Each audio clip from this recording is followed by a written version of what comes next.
Hello everyone, welcome back to my channel. And आज है 1 फरवरी and आज जो हमारे इंडिया की जो फाइनेंस मिनिस्टर है निर्मला सीतारमण जी, वो जो बजट लेके आए हैं उसके अंदर इनकम टैक्स को लेके, मतलब कि डायरेक्ट टैक्स को लेके उन्होंने क्या क्या प्रस्तावित जो प्रोविजंस लेके आए हैं उनके बारे में हम समराइज्ड वे में थोड़ा सा देख लेते हैं।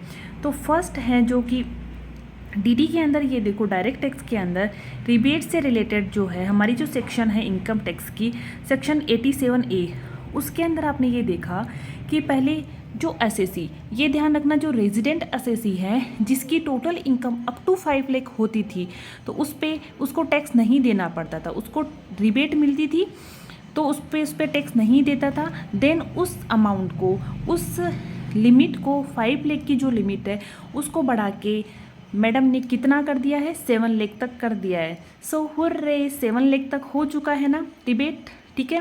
मतलब रिबेट की अमाउंट नहीं है ये है कि 7 लाख तक जो है टोटल इनकम जिस एसएससी की है उसको टैक्स नहीं पे करना पड़ेगा।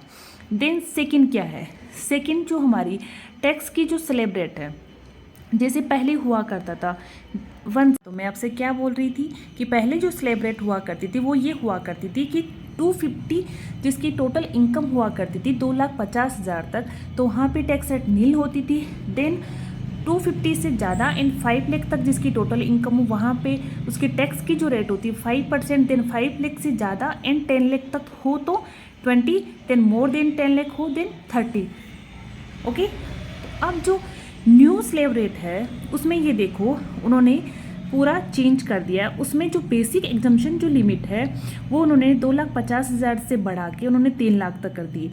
मतलब कोई भी एसएससी है, individual, HUF, BOI, AOP, AJP, उसकी अगर टोटल इनकम 3 लाख तक की होगी तो उस पर 0% से टैक्स लगेगा, बोले तो उस पर कोई टैक्स नहीं लगेगा। और अगर उसकी जो टोटल इनकम वो 3 लाख से ज़्यादा 6 लाख तक हुई तो 5% से, और 6 लाख से ज़्यादा 9 लाख तक 10% से, 9 लाख से ज़्यादा 12 लाख तक हुई तो 15% से, एंड 12 लाख से ज़्यादा 15 लाख तक हुई 20, देन 15 लाख से ज़्यादा जिसकी टोटल इनकम हुई वहाँ पे 30% से टैक्स रेट है वो अप्लाई होगी।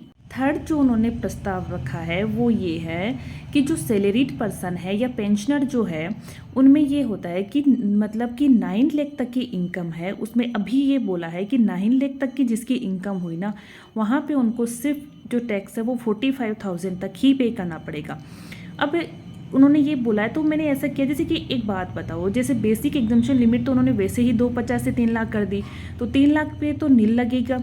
देन मतलब कि 3 लाख से ज़्यादा एंड 6 लाख की जो डिफरेंस अमाउंट हुई वो 3 लाख का, नेक्स्ट जो 3 लाख है उस पर 5% से कितना हुआ 15,000, एंड मोर देन जो 6 है एंड 9 तक कितना हो गया 3 लाख पे 10% हुआ वो हो गया 30,000।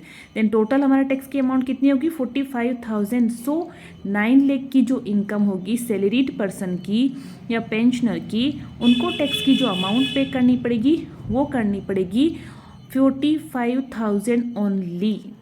जो सैलरीड पर्सन एंड पेंशनर के लिए जो पहले स्टैंडर्ड डिडक्शन जो दिया जाता था, स्टैंडर्ड डिडक्शन जो 50,000 का था ना, अभी वो बढ़ा के 50,000 से 52,500 है वो उन्होंने कर दिया है। ओके, एक टॉपिक और है बजट के अंदर जिसमें सरचार्ज से रिलेटेड है, जिसमें जो मैक्सिमम लिमिट थी हमारी सरचार्ज की जो थी रेट 37%, उसको उन्होंने लेस करके उन्होंने 25% तक कर दिया है। ये ध्यान रखना, 37 को मैक्सिमम कर दिया 25 तक।